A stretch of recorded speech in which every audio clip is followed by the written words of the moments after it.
नमस्कार, आप देख रहे हैं कंटाप न्यूज। यूपी की सियासत में इस समय जो तूफान उठा है उसने लखनऊ से लेकर दिल्ली तक साफ साफ बता दिया है कि योगी आदित्यनाथ की खींची लकीर के खिलाफ अपने ही लोग जाने को तैयार है, भले इसके लिए सरकार की बदनामी क्यों ना हो जाए। खबर है कि सरकार के विरोध में उतर गए हैं डिप्टी सीएम ब्रजेश पाठक।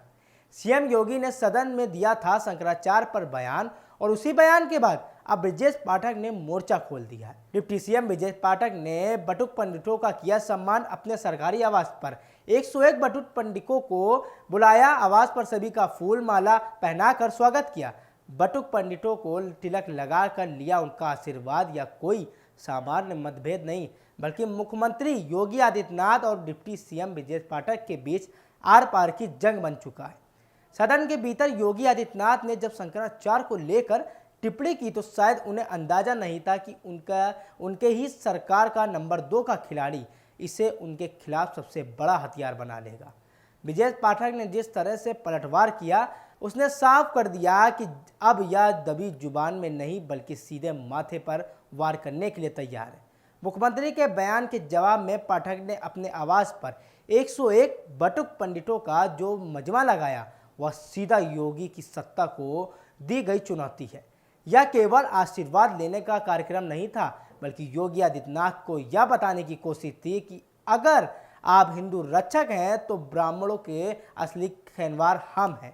इस पूरे घटनाक्रम में ब्रजेश पाठक का आक्रामक तेवर बताता है कि उनके पीछे कोई बड़ी ताकत खड़ी है। राजनीति के जानकार इसे योगी विरोधी खेमे की एक सोची समझी पटकथा मान रहे हैं। पाठक ने बटुक पंडितों के पैर पखारे और उनका तिलक लगाकर सम्मान किया, जिससे यह संदेश गया कि सरकार के मुखिया भले ही कुछ भी कहें, डिप्टी सीएम ब्राह्मण असीमता के साथ समझौता नहीं करेंगे। यह एक तरह का खुला विद्रोह है जिसे अब छिपाया नहीं जा सकता। लखनऊ के गलियारों में चर्चा है कि ब्रजेश पाठक को दिल्ली के उन दिग्गज नेताओं का वरदस्त प्राप्त है जो यूपी में योगी आदित्यनाथ के बढ़ते प्रभाव को कम करना चाहते हैं। इन नेताओं को लगता है कि योगी की छवि एक ऐसे नेता की बन गई है जो संगठन और अपने साथियों से ऊपर निकल गई है। इस छवि को तोड़ने के लिए ब्रजेश पाठक को एक मोहरे की तरह इस्तेमाल किया जा रहा है, या फिर वह खुद इस मौके को भुनाकर अपनी दावेदारी मजबूत कर रहे हैं। दिल्ली से लेकर लखनऊ तक इस समय दो फाड़ की स्थिति बनी हुई है। ब्रजेश पाठक के साथ वह पूरा धड़ा खड़ा है जो पिछले 7 सालों से खुद को हाशिए पर महसूस कर रहा था। इसमें कई ऐसे विधायक और मंत्री भी शामिल हैं जो मुख्यमंत्री की कार्यशैली से खौफ खाते थे, लेकिन अब पाठक के बहाने उन्हें अपनी आवाज़ मिल गई है। ब्रजेश पाठक की रणनीति बहुत गहरी है, क्योंकि वह जानते हैं कि यूपी की सत्ता का रास्ता ब्राह्मण और दलित समीकरण से होकर गुजरता है। शंकराचार्य के अपमान के नैरेटिव को पकड़कर उन्होंने सीधे योगी आदित्यनाथ की दुखती रंग पर हाथ रख दिया है। यह लड़ाई अब सिर्फ एक बयान की नहीं रही, बल्कि यह वर्चस्व की जंग बन गई है कि आखिर यूपी का असली बॉस कौन है। क्या पाठक यह सब अकेले कर रहे हैं या फिर उन्हें हाईकमान से हरी झंडी मिली हुई है? यह सबसे बड़ा सवाल है। फैक्ट्स बताते हैं कि पिछले कुछ महीनों में पाठक की दिल्ली दौड़ काफ़ी बढ़ गई थी। वहां उनकी मुलाकातें उन लोगों से हुई जो योगी के विकल्प की तलाश में रहते हैं। सदन में दिए गए बयान के आधार बनाकर पाठक ने जो मोर्चा खोला है उसने योगी खेमे को रक्षात्मक मुद्रा में ला दिया है। 101 बटुक पंडित का उनके आवास पर आना और फिर उसकी तस्वीर वायरल होना एक सोची समझी मार्केटिंग थी, जिससे जनता के बीच यह संदेश जाए कि मुख्यमंत्री भले ही सख्त हो लेकिन डिप्टी सीएम और संस्कृति के असली रक्षक हैं। ब्रजेश पाठक को यह भी पता है कि अगर वह अभी नहीं बोले तो शायद कभी नहीं बोल पाएंगे। 2027 के चुनाव से पहले वह खुद को एक बड़े विकल्प के तौर पर स्थापित करना चाहते हैं। उनके इस आक्रामक रुख से सरकार के भीतर का अनुशासन तार तार हो गया है। योगी आदित्यनाथ को जो अपने कड़े फैसले के लिए जाने जाते हैं, उनके लिए अपनी ही कैबिनेट के सहयोगी का यह व्यवहार एक बड़ी सिरदर्दी बन गया है। यह साफ दिख रहा है कि ब्रजेश पाठक अब किसी भी समझौते के मूड में नहीं है और वह इस मुद्दे को तब तक खींचेंगे जब तक दिल्ली से कोई बड़ा फैसला नहीं हो जाता। क्या पाठक यह सब अपनी मर्जी से अकेले कर रहे हैं या फिर उन्हें हाईकमान की तरफ से कोई गुप्त हरी झंडी मिल रही है? यह आज का सबसे बड़ा प्रश्न है। जमीनी हकीकत और फैक्ट्स यह बताते हैं कि पिछले कुछ महीनों में ब्रजेश पाठक की दिल्ली दौड़ असाधारण रूप से बढ़ गई थी। वहां उनकी गोपनीय मुलाकात उन रणनीतिकारों से हुई जो लंबे समय से योगी के विकल्प की जमीन तैयार कर रहे हैं। सदन में दिए गए बयान को आधार बनाकर पाठक ने जो मोर्चा खोला है उसने योगी खेमे को पहली बार रचनात्मक मुद्रा में ला खड़ा कर दिया है।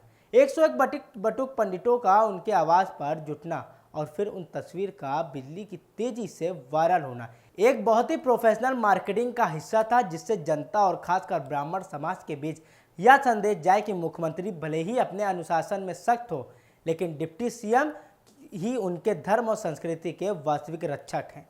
ब्रजेश पाठक को इस बात का भली भांति एहसास है कि अगर वह इस नाजुक मोड़ पर नहीं बोले तो शायद रणनीति की मुख्यधारा में वह फिर भी इतनी मजबूती से नहीं लौट पाएंगे।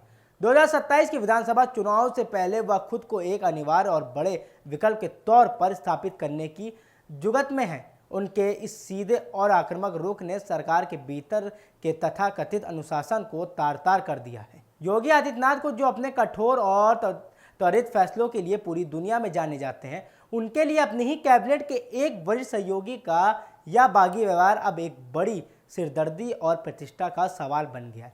यह पूरी तरह साफ हो चुका है कि ब्रजेश पाठक का पीछे हटने या किसी भी तरह के समझौते के मूड में नहीं है और वह इस मुद्दे को तब तक जीवित रखेंगे जब तक दिल्ली का शीघ्र नेतृत्व हस्तक्षेप कर कोई निर्णायक फैसला नहीं ले लेता। इस पूरी पटकथा में जो सबसे बड़ा सच उभर कर सामने आया है वह यह है कि ब्रजेश पाठक ने अपनी राजनीतिक जिंदगी का सबसे बड़ा और खतरनाक जुआ खेला है। उन्होंने सीधे तौर पर मुख्यमंत्री की विचारधारा और उनकी सार्वजनिक स्वीकार्यता को चुनौती दी है।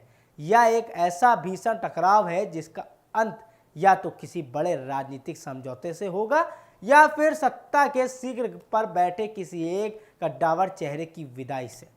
पाठक के पीछे खड़े समर्थकों की सूची हर बीते दिन के साथ लंबी होती जा रही है और इसमें वह रसूखदारा ब्यूरोक्रेसी भी शामिल है जो मुख्यमंत्री के डंडे और उनकी करण प्रणाली से भीतर ही भीतर परेशान थी।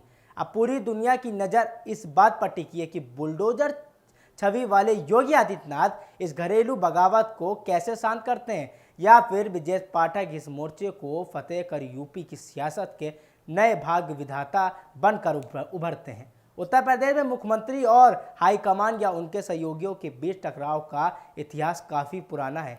90 के दशक में कल्याण सिंह और बीजेपी हाईकमान के बीच का विवाद इसका सबसे बड़ा उदाहरण है। उस समय कल्याण सिंह का कद इतना बड़ा हो गया था कि वह दिल्ली की इच्छा के विरुद्ध जाकर फैसले लेने लगे थे।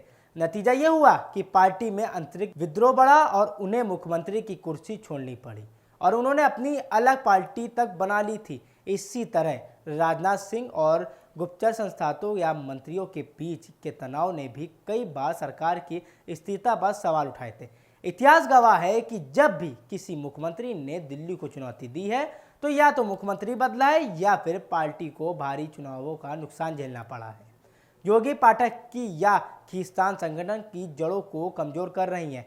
आगामी उपचुनाव पर इसका सीधा असर पड़ सकता है क्योंकि जब शीघ्र नेतृत्व ही बटा हुआ हो तो नीचे का कार्यकर्ता भ्रमित हो जाता है। जब बड़े नेता सार्वजनिक रूप से एक दूसरे को नीचा दिखाने की कोशिश करते हैं तो बूथ स्तर पर कार्यकर्ता उत्साह खो देता है।